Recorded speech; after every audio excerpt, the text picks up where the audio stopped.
The old house stood at the end of Crestfall Lane, shrouded in an eerie silence. The air around it seemed to thicken with an unspoken dread, a palpable tension that made the hairs on the back of your neck stand up. The townsfolk gave it a wide berth, their eyes averted as if looking directly at it might summon the very spirits they feared. The home was a spectre of decay, its walls crumbling and its roof sagging under the weight of countless seasons. Its windows like vacant eyes, staring blankly into the void, as if mourning the lives it once sheltered. Yet one thing remained untouched by time or neglect: a solitary door, its paint impossibly pristine, its surface abnormally cold. The townsfolk whispered tales, their voices hushed and fearful. They spoke of a malevolent entity trapped within, a dark force that had claimed the house as its own. Its evil contained behind that very door, waiting, watching, biding its time. Generations had passed since the house was last inhabited. The garden had long since been reclaimed by nature, weeds and vines choking the life out of what was once a vibrant space.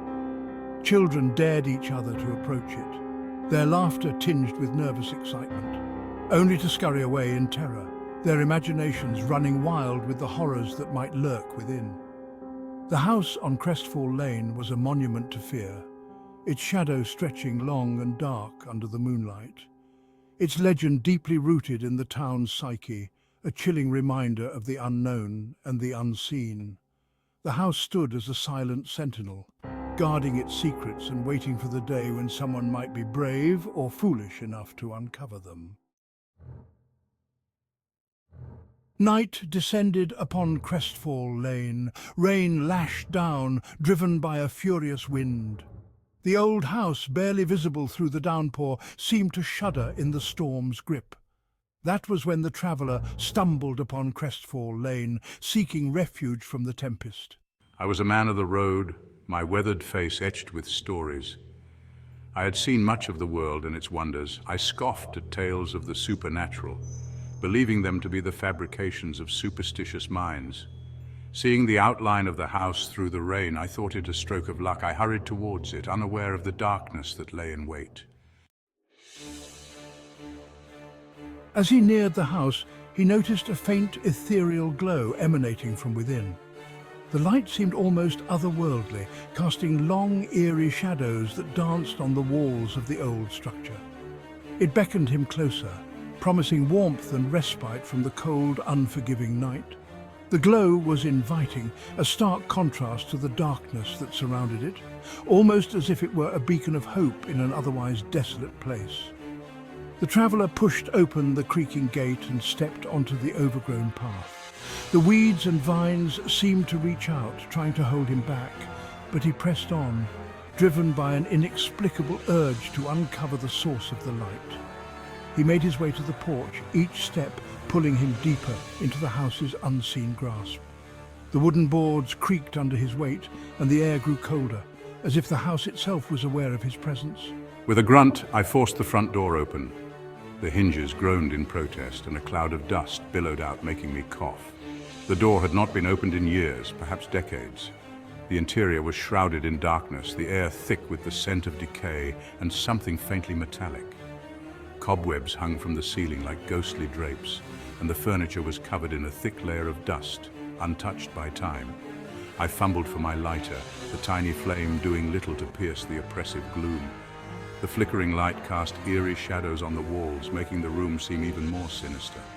As I moved towards the source of the strange light, I felt a cold shiver run down my spine, a sense of dread I couldn't shake off. The light seemed to pulse, almost as if it were alive, and I couldn't help but feel that I was being watched.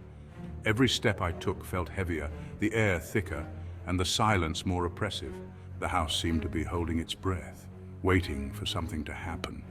I knew I had to find the source of the light, but a part of me feared what I might discover. The light led him down a long, narrow hallway. Portraits lined the walls, their subjects' faces obscured by grime and cobwebs. They seemed to watch him as he passed. The air grew colder, the stench of decay intensifying. Finally, he reached the end of the hallway. There, bathed in an unnatural light, stood the pristine door. Its surface was as smooth as glass, reflecting the faint light in a mesmerizing dance. As I approached, I noticed my reflection distort, my features blurred, twisted into a grotesque mockery of my face. Then my reflection vanished altogether, leaving only a dark, empty void within the door's surface. Section 5. Whispers from the Abyss. In the heart of the night, when shadows seemed to dance and the air was thick with an unspoken dread, there lay a door. This door was unlike any other, ancient and weathered, with an aura that seemed to pulse with a life of its own. A low hum emanated from the door, vibrating through the floorboards and up his legs. It was as if the very essence of the house was trying to communicate, sending shivers up his spine and making his heart race. He felt an irresistible pull towards it, a siren song calling him into the unknown. Each step he took felt both heavy and light, as if he was walking through a dream, yet fully aware of the gravity of his actions. From the other side, whispers arose, barely audible at first, like wind whistling through a tomb. These whispers carried secrets, ancient and forgotten, that seemed to beckon him closer, promising revelations and truths long buried. They grew louder, more insistent, a chorus of voices speaking directly to him, their words indiscernible yet laced with a chilling familiarity. It was as if they knew him, knew his deepest fears and desires, and were calling out to him from the depths of his own soul. He reached out, his hand hovering inches from the door's cold surface. The air around it seemed to crackle with energy, a palpable force that both repelled and attracted him. He felt a tingling sensation like static electricity, but far more intense.